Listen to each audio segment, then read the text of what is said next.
তপস্যাৰ বাবা মোৰ দুই পুত্ৰ বিদুৰ আৰ ধৃতৰাষ্ট্ৰ অনেক দূৰে কিন্তু তথাপিও আজিলৈ তেওঁলোক নাজানো কিবা বিপদতেই পৰিছে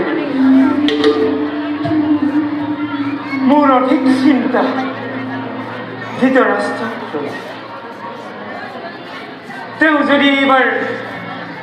দৃষ্টিশক্তি লাভ কৰিব নোৱাৰে তেন্তে জীয়াই থকাৰ বাসনা আৰু তেওঁৰ সেই পৰম পুৰুষ মোৰ পুত্ৰদ্বয়ৰ মনোবাঞ্ছা